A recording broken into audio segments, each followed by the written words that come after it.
Vamos então hoje falar de poderes da administração pública, ok? O material vai estar disponível no blog, se você estiver assistindo, você que está nos assistindo, provavelmente já vai estar postado, o pessoal que está aqui. Se quiserem, depois eu copio no pendrive, mas de qualquer forma eu vou postar no blog também, ok? Aquele conteúdo programático, quem tinha emprestado? Fernanda. Deixa ele aberto, porque aí a gente vai seguindo ele. Muito bem, poderes da administração pública. A administração pública, posso deixar aqui por Pode, enquanto? claro, graças a Deus. Deixa eu deixar aqui. Muito bem. A administração pública, então, é detentora de poder. Mas o que significa poder? Poder é aquele poder que a gente estuda lá na aula de fundamentos de direito público. É este poder aqui que a gente estuda? O poder do Estado, poder no singular. Quais são os elementos que compõem o Estado? O Estado é composto do quê? População não. População, povo e nação não são termos sinônimos. Okay? População são as pessoas que estão habitando o país, mas que não necessariamente têm vínculo com ele. Que estão dentro simplesmente do território. Povo é o que tem vínculo. Okay? E nação traz a ideia de sentimento, de ligação. É um aspecto mais subjetivo. Então a gente usa a expressão povo. Ok? O elemento humano do Estado. Só que não adianta só ter um povo, como acontece com os palestinos. O que eu preciso ter? Um território. Ok? Então um território, que é o espaço físico, que é o espaço delimitado, territorial, conjuntamente com os indivíduos que ali estão e têm algum elo em comum, alguma ligação, mas o quê? O que está faltando ainda do Estado? Quando eu tenho território, quando eu tenho povo, eu tenho um poder. E este poder é o elemento que compõe o Estado. Segundo Dalmo de Abreu Dallari, poder ou soberania com mais um quarto elemento que seria a finalidade.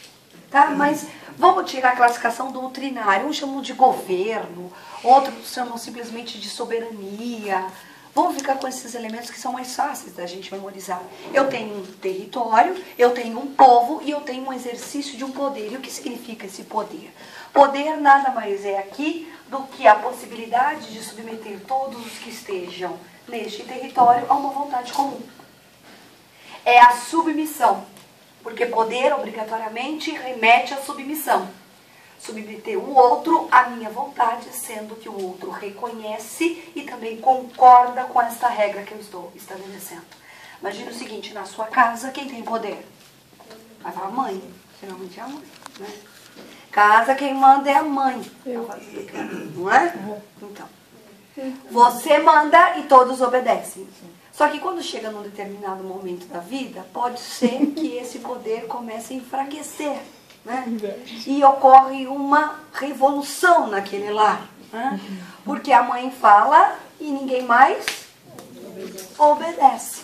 Se não obedece, não reconhece mais o poder. As regras que impõe não são mais respeitadas. Por isso que poder, obrigatoriamente, é o reconhecimento e submissão. Reconhecimento de autoridade e submeter a regra que o outro impõe. Okay? No Estado também. Só que este poder aqui é o poder que vincula a todos que estejam neste território. Goste você ou não, reconheça ou não. Por isso que existem instrumentos para fazer com que você cumpra as normas que nós iremos estabelecer decorrente deste poder. De quem é o poder no Estado brasileiro? Artigo 1º, parágrafo único da Constituição. Todo poder emana do povo. Único e legítimo titular do poder. Ok? E quando você abre a Constituição no artigo 1º, parágrafo único, você vai ver que este poder é o poder no singular. Poder. Um só. Uno, indivisível. Só que aí você olha o artigo 2º da Constituição e vê que o artigo 2º diz o seguinte: são poderes independentes e harmônicos entre si, o legislativo, o executivo e o judiciário. Por que que no artigo 1º, parágrafo único, está no singular e no artigo 2º está no plural? São funções vitórias? Porque no artigo 2º não são poderes. Aí você fala, como assim? Poder legislativo não é poder? Não.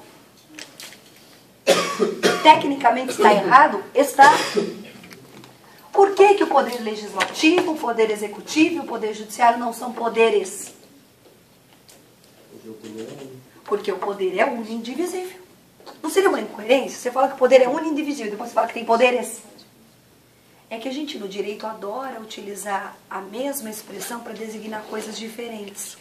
Então, na verdade, quando eu falo são poderes no plural, eu digo são funções, atribuições, competências decorrentes do poder.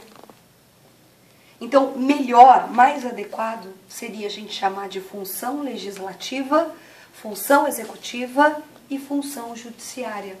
Aí, professora, quer dizer que está errado chamar? Não, porque a própria Constituição chama. Mas você tem que saber diferenciar as coisas. Até chama de poder, mas tecnicamente não é poder. Mas sim uma função que decorre do poder. Na verdade, as atribuições que derivam do poder, elas estão divididas em órgãos distintos. Quais são esses órgãos? Legislativo, executivo e judiciário. Você já sabe disso, você conhece a teoria da tripartição de poderes. Separação de poderes. É que o nome da teoria já faz com que você confunda tudo. Na verdade, não é separação de poderes, é separação de funções que são inerentes ao poder. Então, quem tem o poder pode fazer o quê? Dizer o que ele quer que seja feito, depois implementar aquilo, e caso você não cumpra, ele pode exigir o cumprimento, resolver os conflitos. O que é isso? Legislativo, executivo e judiciário. Quem foi o filósofo que pela primeira vez visualizou essa possibilidade? A gente responde Montesquieu, né? E está errado, porque foi Aristóteles. Só que Aristóteles não visualizou a possibilidade de que essas funções pudessem ser exercidas por órgãos distintos. Ele só identificou que quem tinha poder poderia exercer funções. Que é como se fosse conceitual. Quem tem poder pode fazer o quê? E aí ele visualizou essas funções. E no século XVIII, na França, o barão de Montesquieu falou, caramba, se o Aristóteles está dizendo que poder não é uma coisa só, e são atribuições, por que que a gente não separa em órgãos distintos e um órgão controla o outro e a gente não entrega todo o poder para uma pessoa só que provavelmente vai continuar abusando como o rei está fazendo? E aí, como nós tivemos uma revolução popular, que tecnicamente era uma revolução burguesa, eles adotaram a separação dessas funções em órgãos distintos e cada categoria, cada uma delas, iria fazer o quê? Exercer funções distintas. Tudo bem com relação à gravação ou tá ruim aí? Deu uma caidinha? O Max também tá sentado. Você quer alguma coisa para apoiar aí? O Max Põe no estojo, ó. É que essa capinha, A capinha é ruim. E pior que eu não trouxe meu iPad também. Eu tirei da bolsa. Ele tá... Melhorou ou não? Depois a gente edita. É. Isso é fácil de fazer. Eu tenho 2 estojos aqui, se você quiser para apoiar. Vai conseguir filmar o tempo todo, Max? Estamos indo aqui. Então,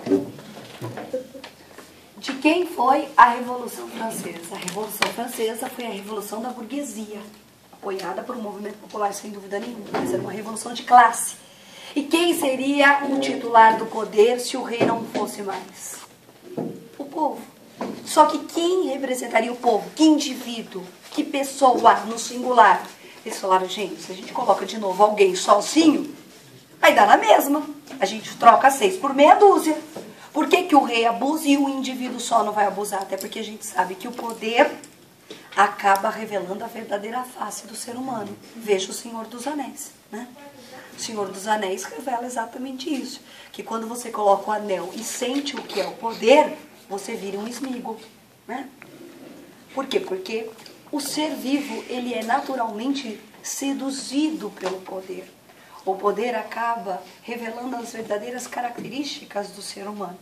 Então, como isso poderia acontecer, o que eles pensaram? Ao invés de a gente entregar todo o poder de novo e incidir no mesmo erro para uma pessoa, para um indivíduo, o que a gente faz? Separa as funções e aí um controla o outro. E essa ideia de controle permitiria o legítimo exercício do poder em nome do povo, e não por meio de um único representante. Não tem todo sentido, não tem muita lógica. Você provavelmente, se estivesse lá atrás, não iria concordar, sem dúvida nenhuma. Você fala, gostei, a solução é perfeita. E foi por isso que na Revolução Francesa nós tivemos, pela primeira vez na história, um movimento de separar as funções decorrentes do poder em órgãos distintos: legislativo, executivo e judiciário. Tudo bem? Por que eu estou falando isso? Porque a gente está falando de poderes da administração. Fala para mim, os poderes da administração são isso aqui?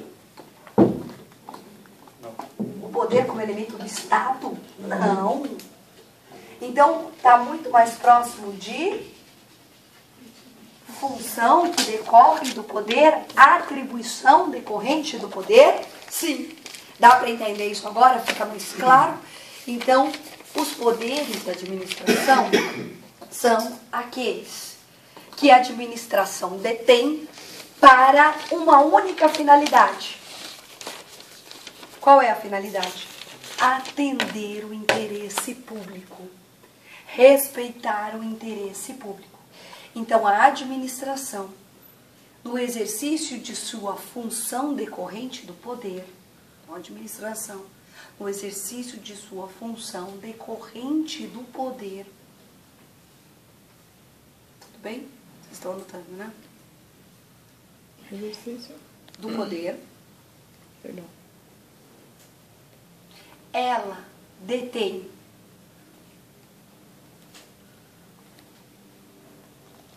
o poder, e se quiser colocar entre aspas, de submeter os demais a uma única e exclusiva finalidade.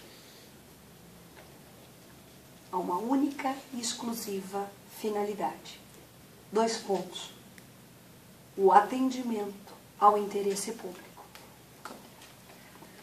Por que você não pode construir até o finalzinho, o último milímetro do seu terreno?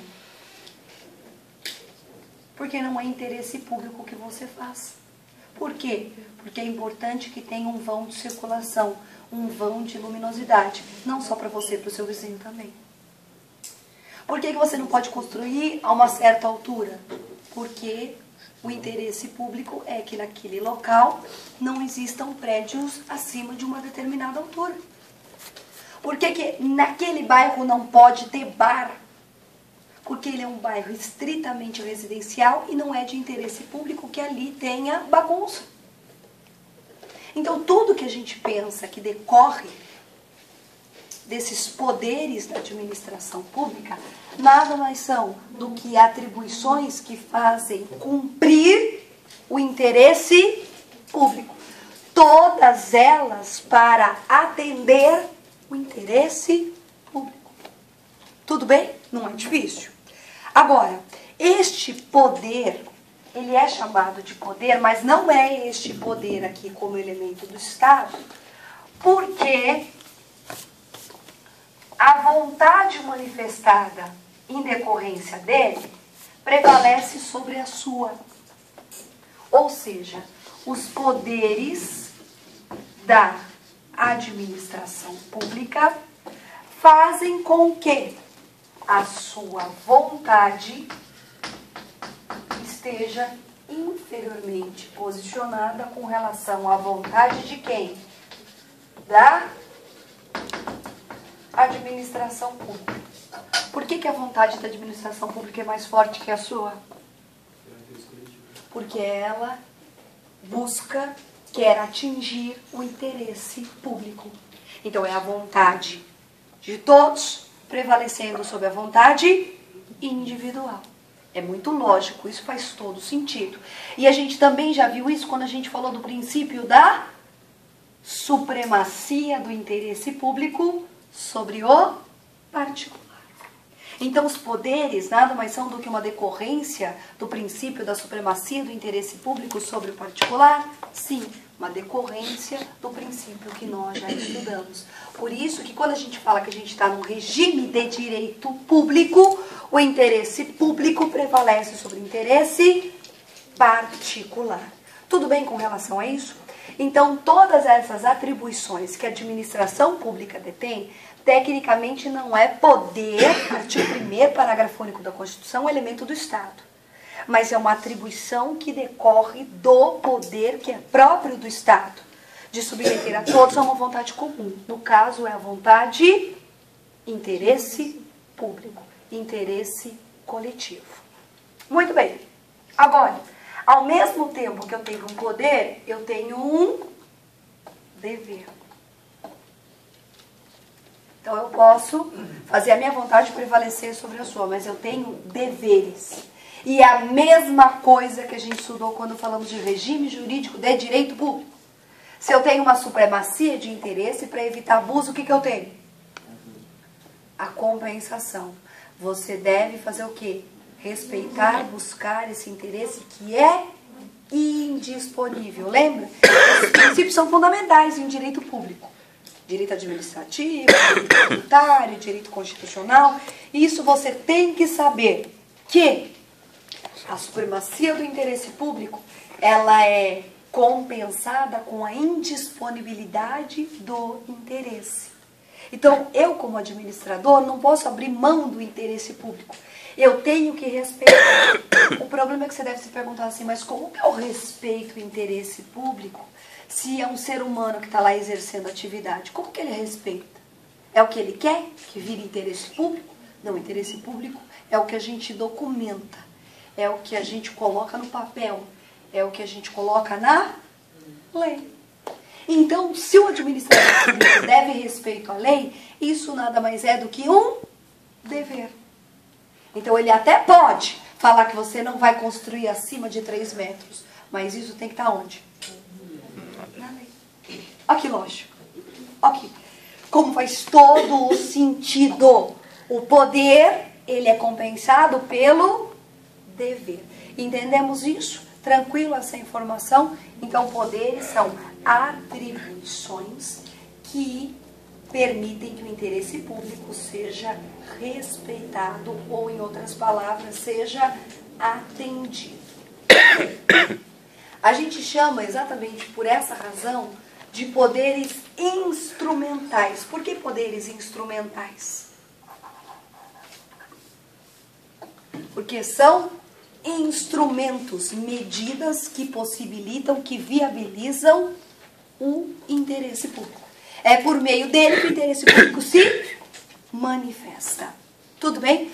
Quais são esses poderes, essas atribuições que a administração pública detém e que faz com que o interesse público seja superior ao interesse privado? As modalidades de poderes são poder hierárquico,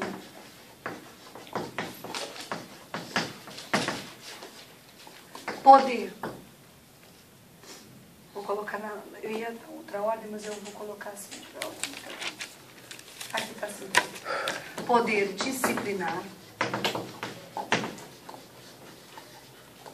Se tiver fora da ordem do material depois, não tem problema também. Poder regulamentar.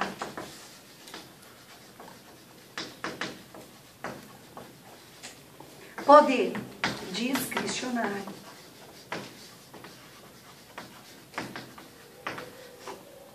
Poder vinculado. E, por fim, o poder de polícia. Poder de polícia. Então, temos o poder hierárquico, disciplinar, regulamentar, discricionário, vinculado de polícia. O que a gente precisa fazer agora? Analisar as características de cada um dos poderes da administração pública, que nada mais são do que uma decorrência das funções do Estado como forma de respeitar o interesse público. Simples assim. Muito bem. Primeiro, começando pelo poder hierárquico. O que é o poder hierárquico? O poder hierárquico nada mais é do que, no popular, o poder de mando. Já dizia o ditado, manda quem pode, obedece quem tem juízo, não é? É exatamente essa a ideia. Há, na estrutura da administração pública, a possibilidade de se distribuir, se escalonar as atribuições, num sentido hierárquico. Se há uma hierarquia na estrutura da administração pública, quem está acima pode ordenar, dar ordens a quem está abaixo. E, inclusive, também pode rever os atos de quem está abaixo. Então, essa possibilidade de controlar, num sentido de ordenar, de mandar e de rever o que é feito, decorre do poder hierárquico. Se eu não tenho hierarquia sobre você, eu não posso mandar você fazer nada. Eu posso falar, ó, dá uma limpada ali pra mim. Você até pode fazer se você quiser, mas eu não posso te obrigar. Não há relação de hierarquia, de subordinação. Não é assim que a gente aprende no direito do trabalho? Que um dos elementos da relação do trabalho é o quê? A subordinação. Porque é inerente à relação essa... Não vamos dizer hierarquia no sentido de que um está acima, o outro está abaixo. Mas nessa ideia de que um pode mandar e o outro deve obedecer. Relativo à própria relação que eles detêm. Então, esse poder hierárquico é um poder interno da estrutura da administração ou um poder externo? O que vocês acham? Interno, eu mando aqui, ou externo, eu mando em todo mundo? Interno. Ah, mas não tem poder externo? Tem, mas aí não é poder hierárquico. E a gente vai ver que é poder de polícia. É isso que diferencia o poder de polícia do poder hierárquico. O poder hierárquico é a hierarquia, a estrutura da administração, no sentido literalmente de gestão administrativa. O poder de polícia também é um poder de mando, de ordem. Só que é um poder fora da estrutura da própria administração. Ok? Não é fácil? Então, essa possibilidade de ordenar, de rever os atos, atribuir funções, você vai carimbar, você vai atender o balcão, você vai fazer não sei o quê. Isso é o quê? Poder hierárquico que o seu chefe detém sobre você. Ok? Tudo bem, não tem nada de difícil aqui. Vamos só comentar o conceito do Eli para ver se a gente fecha essa ideia. Segundo Eli Lopes Meireles, poder hierárquico é o de que dispõe o poder executivo. E aqui ele fala, é o que dispõe o poder executivo, por quê? Quem exerce função típica de administrar? O executivo. Então, numa função típica. Mas dentro do Poder Judiciário, quando eu estou exercendo função administrativa, também tem poder hierárquico? Claro, é administração, ali uma questão administrativa. E dentro do Legislativo? Também. Mas é a função típica do Poder Executivo, de distribuir e escalonar as funções de seus órgãos, ordenar e rever a atuação de seus agentes, estabelecendo a relação de subordinação entre os servidores do seu quadro de pessoal. Ou seja, é um poder interno, de bando ou de comando e de revisão, de análise dos atos dos indivíduos que ocupam aquela estrutura. Tudo bem? Agora, se você é uma pessoa literalmente insubordinada, eu sou insubordinada por natureza, eu odeio receber ordem, é verdade, eu não gosto, né? Por isso que eu nunca dou certo trabalhando com chefe, porque Porque quando eu acho que está errado, eu começo, mas isso não dá certo. Só que ninguém gosta disso. As pessoas gostam de pessoas subordinadas. E eu sou, parece aqueles cavalos, sabe? Selvagem, que monta e pá, pá, pá, e continua ali, né? Mas o insubordinado pode sofrer consequências, não pode?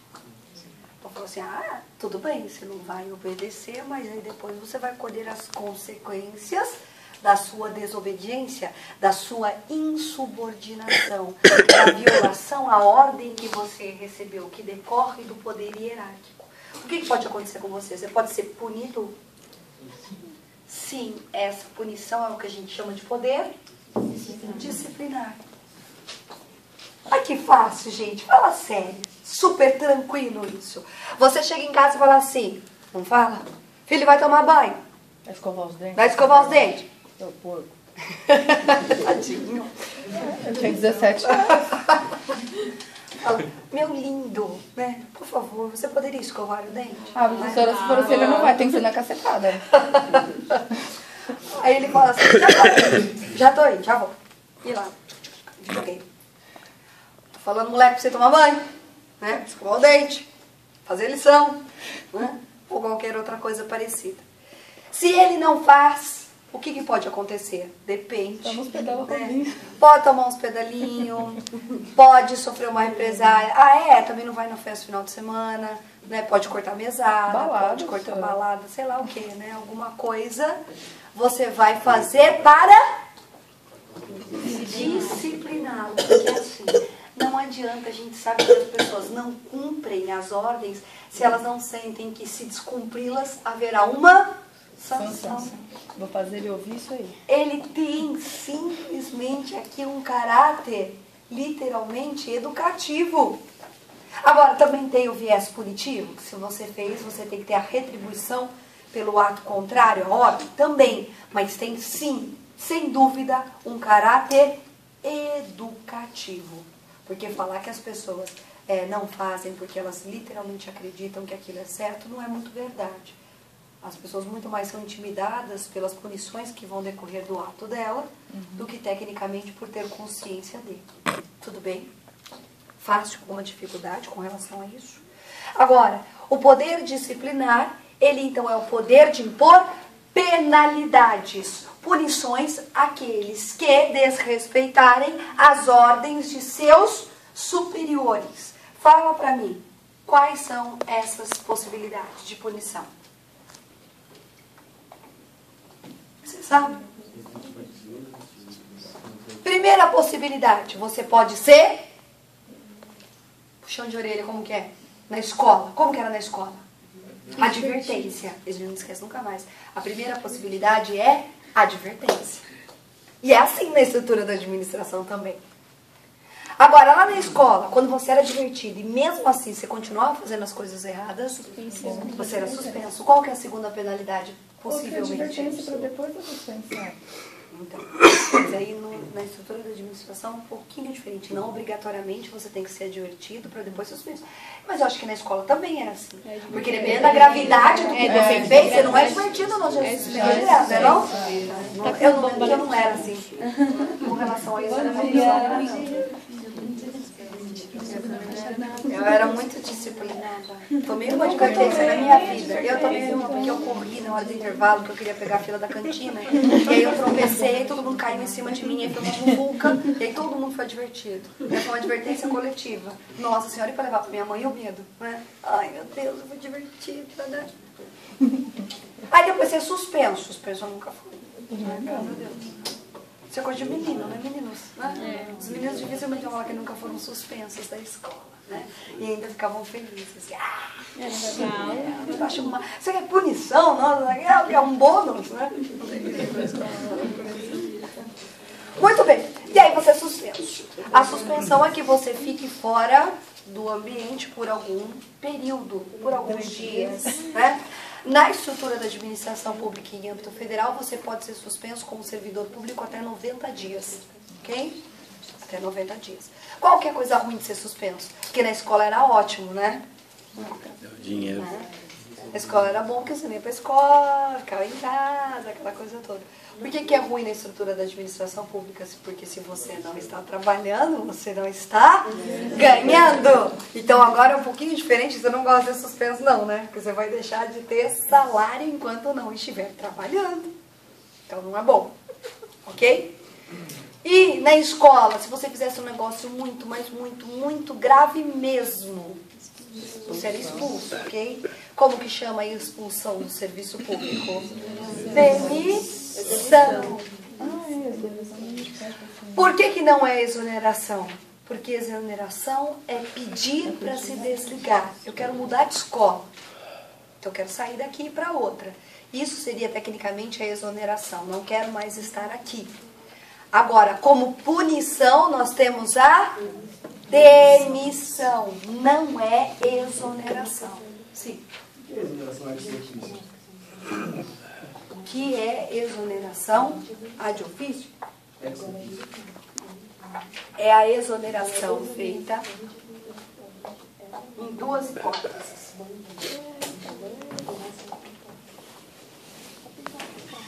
Primeira hipótese. Quando o indivíduo toma posse e não entra em exercício. Por que alguém tomaria posse e não entraria em exercício? Ele não quer trabalhar, mas na verdade, na maioria das vezes a pessoa toma posse porque tomar posse é bom para o currículo. Você pode falar que você tomou posse naquele cargo. E a posse em cargo conta ponto para outros concursos públicos. Então tem gente que toma posse e nem entra em exercício, ele só quer a pontuação. Queimar no mármore do inferno isso daí, né? Porque a pessoa que quer a vaga perde. Quem tomou posse, não façam isso, né? Tadinho das duas pessoas que querem exercer o cargo.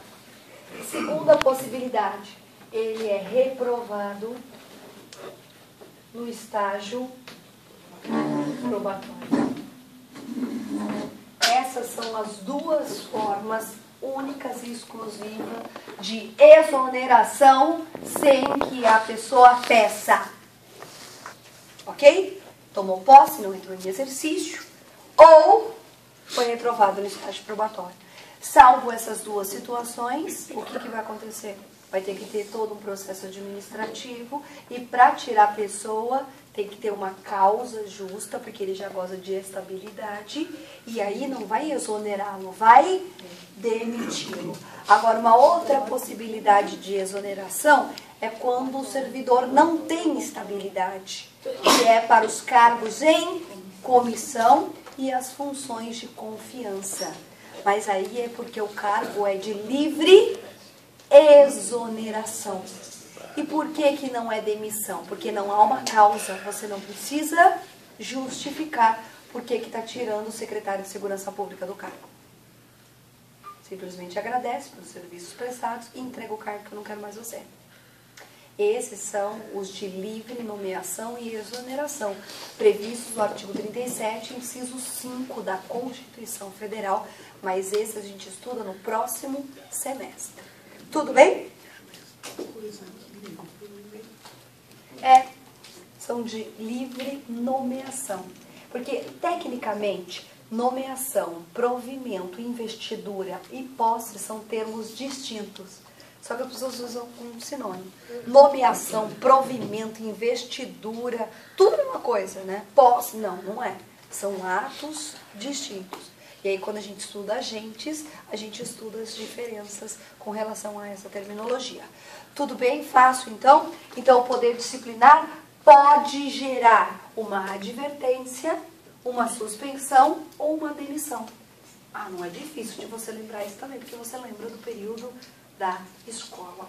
Mas se você quiser memorizar agora, que tecnicamente você não precisa saber quais são as penalidades, grave que simplesmente o poder disciplinar é o poder que o superior tem de aplicar punições àqueles que estava subordinado a ele.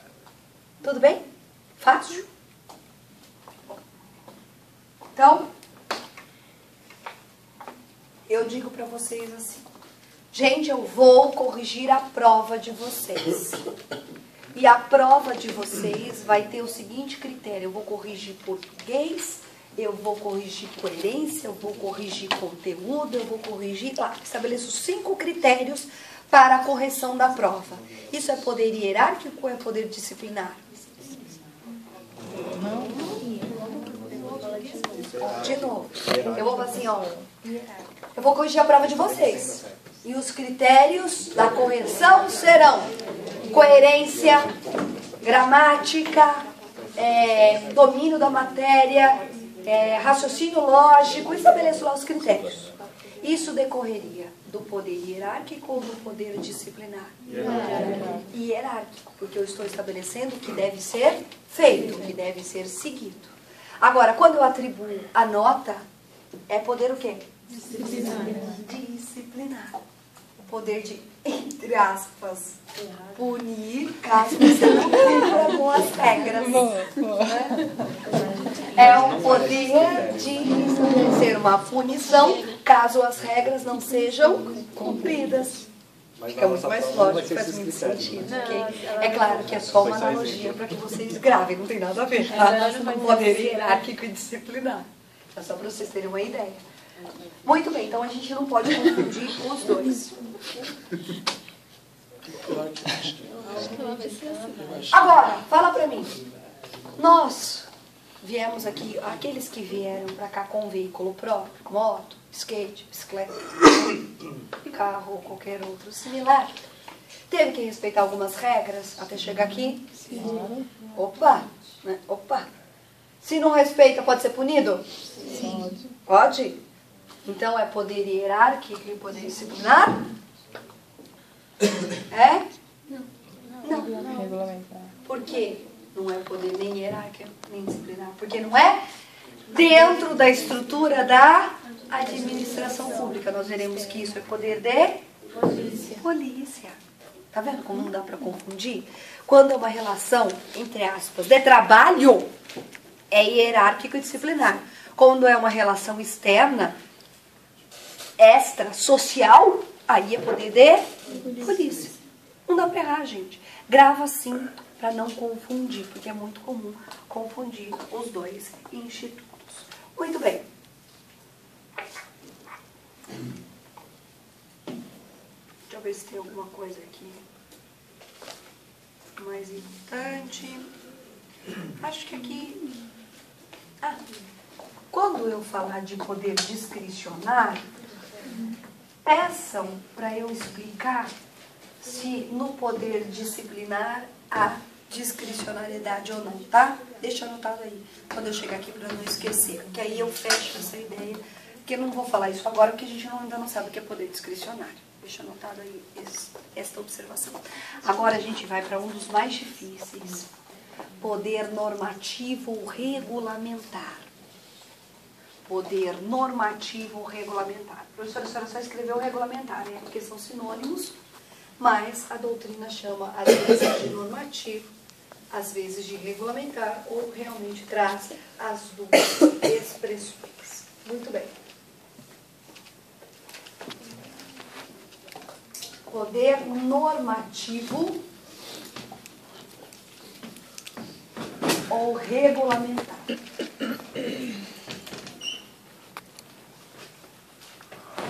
Esse aqui, para você entender, você vai ter que recapitular algumas coisas de direito constitucional.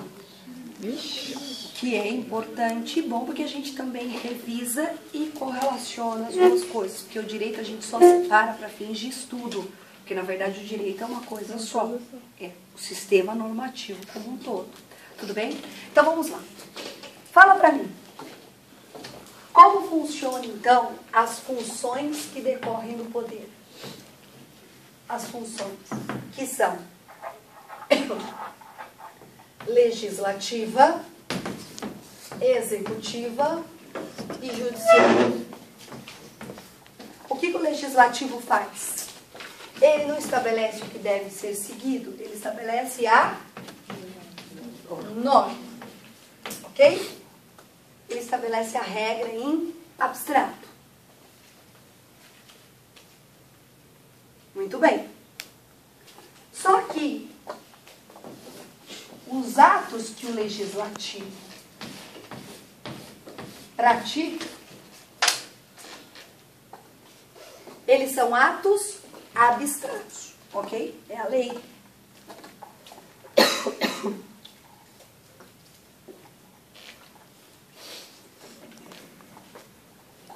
Então, os atos que o legislativo pratica são atos abstratos.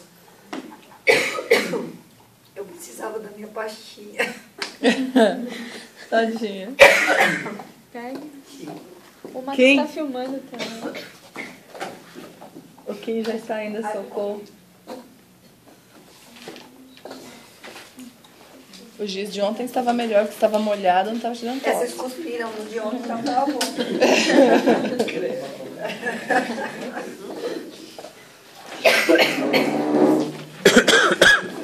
Se restabelece primeiro para depois voltar a falar. Água gelada vai ajudar bastante. A gente faz tudo certo. Muito. Maravilha. Depois eu tenho uma maçã ali, qualquer coisa. Sabe que eu tenho um aluno que sempre me traz maçã? E ele fala que desinventei. Eu tenho medo um dia. Pensou? Branca de neve, sabe? Pega uma agulhinha lá, injeta um veneninho. Vamos lá. Então, o legislativo, depois a gente... O legislativo estabelece a norma em abstrato. Tá, ele coloca lá na lei que deve ser feito X, Y e Z. Até aqui nenhuma dúvida. O problema é que adianta estar no papel? O que precisa fazer? Cumprir, vamos executar, vamos implementar. Quem que faz isso? O executivo. Acontece que o executivo precisa detalhar, tecer minúcias quanto a essa disposição em abstrato. E essa possibilidade de detalhamento da norma abstrata é o que nós chamamos de poder regulamentar. Trazer detalhes. É como se eu falasse assim, eu trago os comandos gerais. O detalhamento, as especificações, você vai decidir na hora de cumprir. É a mesma coisa que você fala assim. Você contrata um arquiteto para sua casa. Só vou fazer uma reforma aqui na minha sala. E eu quero um espaço aberto. Eu quero cores quentes, cores fortes. Eu quero que tenha uma televisão. Eu também quero que tenha um espaço de confraternização entre a minha família. E eu quero que os móveis sejam móveis claros. Ok? Já está pronta a sala? Não. O que o arquiteto tem? Ele tem que agora escolher qual é a cor quente, onde ele vai comprar, quais serão os móveis, como que eles estarão dispostos. Tudo isso ele faz na hora que ele executar, for dar cumprimento. São as escolhas mais detalhadas, as especificações mais técnicas. Ainda não voltou esse giz mesmo. Essa água gelada. Também acho. Mas eu preciso. Gente. Tomara que você enche. Aí não vai ter. Meu Deus do céu. Não melhorou, tá vendo? A ideia então é a seguinte: quando o executivo for pegar a norma abstrata e implementá-la, ele precisa detalhar, ele precisa tecer minúcias sobre aquilo que está previsto de forma genérica. Esse poder de detalhamento é o que nós chamamos de poder normativo ou poder regulamentar. Muito bem. Qual é o instrumento, olha só, qual é o instrumento que o Poder Executivo utiliza quando ele vai detalhar a lei? Aí a pergunta é difícil. Ele tem que operacionalizar. Como ele faz?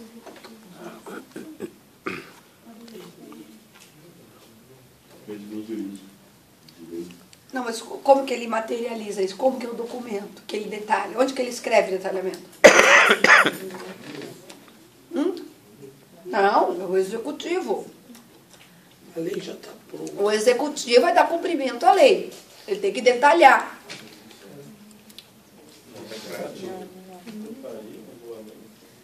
É regulamento.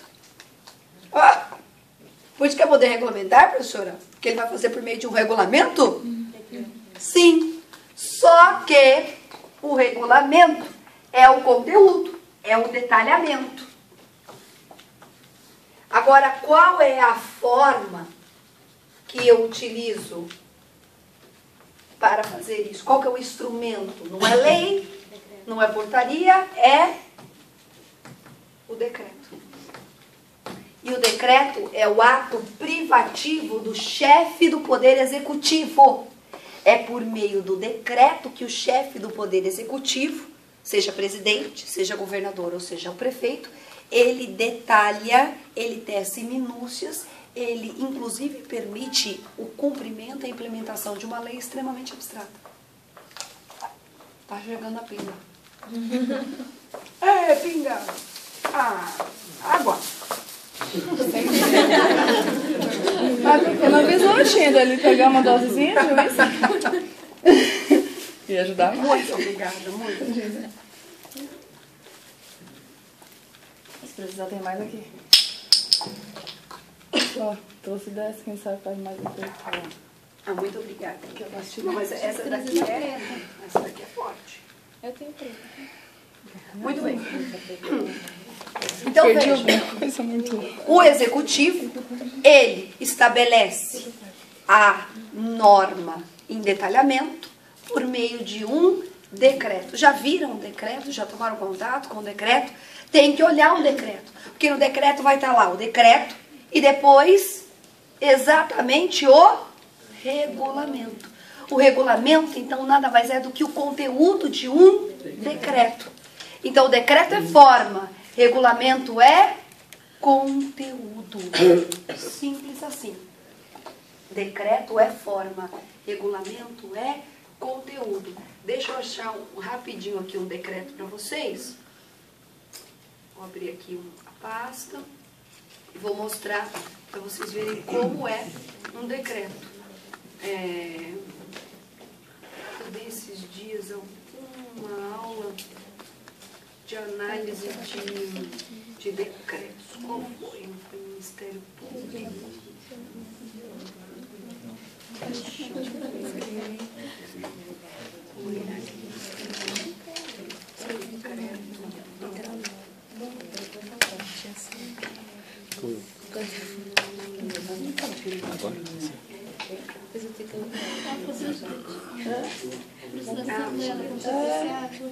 Na hora do intervalo para trás não comia, né?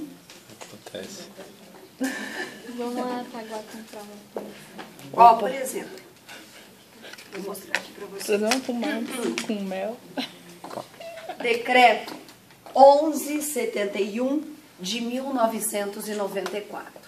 O decreto 1171 de 1994, ele aprova o Código de Ética dentro do Serviço Público em âmbito federal. Tudo bem? Então ele começa assim, ó, o presidente da República. Aí você fala, avá que o decreto editado pelo presidente é o instrumento que ele tem para detalhar um tema que ele pretende. Muito bem, então, o presidente da República, no uso de suas atribuições que lhe confere o artigo 84, inciso 4 da Constituição, que a gente já vai abrir ele. E ainda que dispõe o artigo 37 da Constituição, bem como os artigos 116 e 117 da Lei 8.112 e os artigos 9, 10 e 11 da 8429, decreta, fica aprovado o Código de Ética, blá, blá, blá, blá. Anexo. O que é o anexo? Todas as regras. Esse anexo é o regulamento. Então, o regulamento está dentro do decreto? Sim, porque aí é aqui que estarão as regras detalhadas sobre aquele assunto. Até esse ponto vocês entenderam? Agora a gente vai ter que literalmente desenhar. Vou pôr pra cá.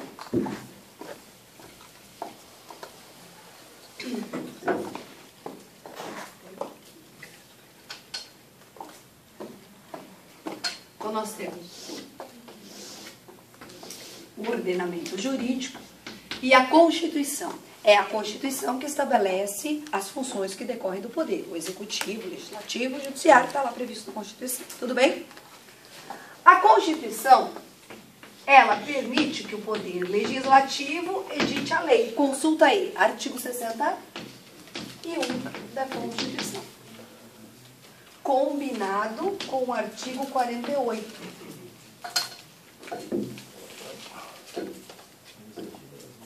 Ok? O artigo 61 vai dizer o procedimento legislativo para aprovação das leis. Ok? Está dentro do capítulo do poder legislativo. Então, é incumbência do legislativo editar as leis. Agora, abre a Constituição no artigo 84. O artigo 84 fala das atribuições do presidente da República. São atribuições privativas do presidente da República. Inciso 4. Editar decretos e regulamentos para o fiel cumprimento da lei. Aí você fala, não é essa a redação. A redação tá assim, ó. Sancionar, fazer, promulgar e publicar as leis, bem como expedir decretos e regulamentos para sua fiel execução.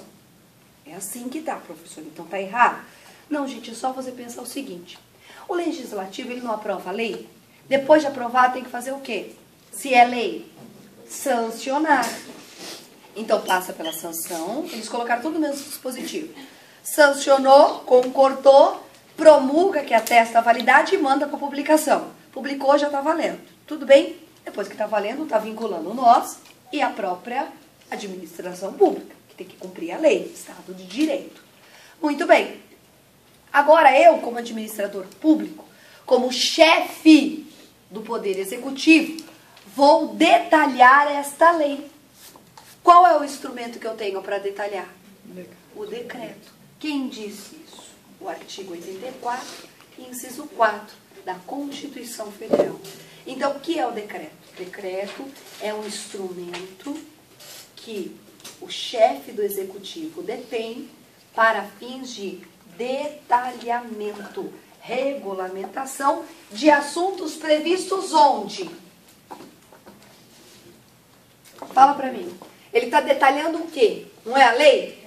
Então, tem a Constituição, tem a lei e depois tem o decreto. Então, quer dizer que o decreto está abaixo da lei? Este decreto, sim. Por quê? Porque o artigo diz dar fiel cumprimento à lei. Você não pode ir nem além e nem a quem? De fiel cumprimento, nos exatos termos da lei. Não extrapole os limites, senão você não está regulamentando, você está legislando. E o objetivo não é você legislar, é só você detalhar nesses limites. Tudo bem? Então, se a Constituição é a norma máxima, a lei é ato normativo primário, que decorre diretamente da Constituição. Só que depois eu vou detalhar a lei. É ato normativo o quê? Secundário. Então, o decreto é um ato normativo secundário. E por que ato normativo secundário? Porque ele vem em segundo plano, abaixo da Constituição. Tudo bem até aqui? Tá dando para compreender? Muito bem.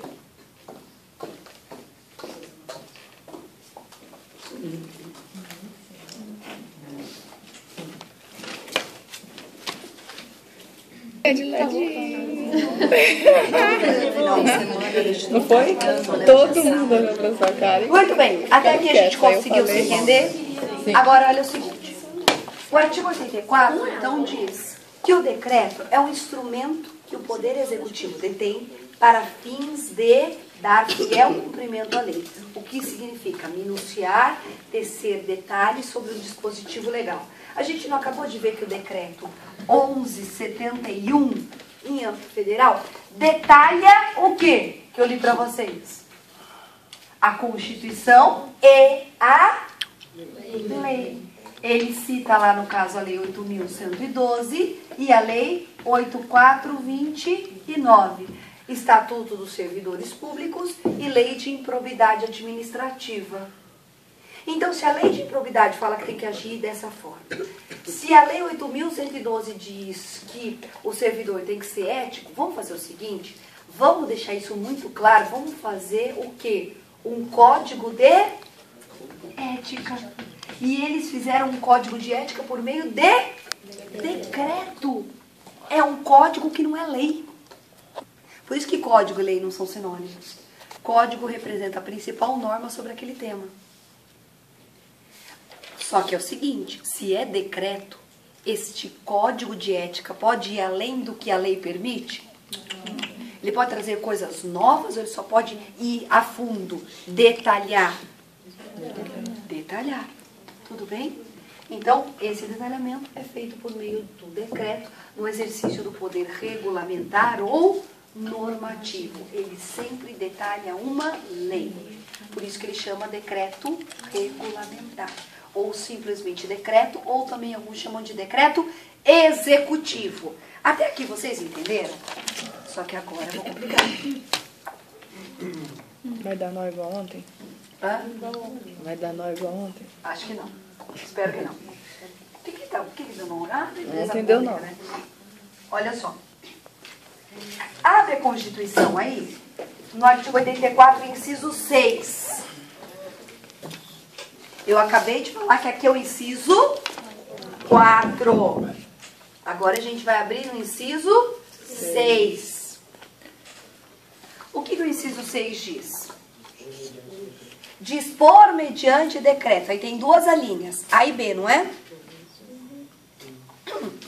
Espera um pouco. Para. O artigo 84, inciso 4, fala: compete ao chefe do executivo, então decreto é só o chefe do executivo que edita. É presidente da República, governador e prefeito. Dar fiel cumprimento à lei, a detalhando, a regulamentando. Tudo bem, aqui está fácil.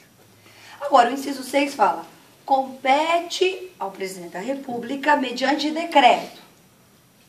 Aí ele fala na linha A: organizar o funcionamento da administração pública federal, desde que isso não implique em criar ou extinguir um órgão, ou ainda no quê? No aumento de despesa.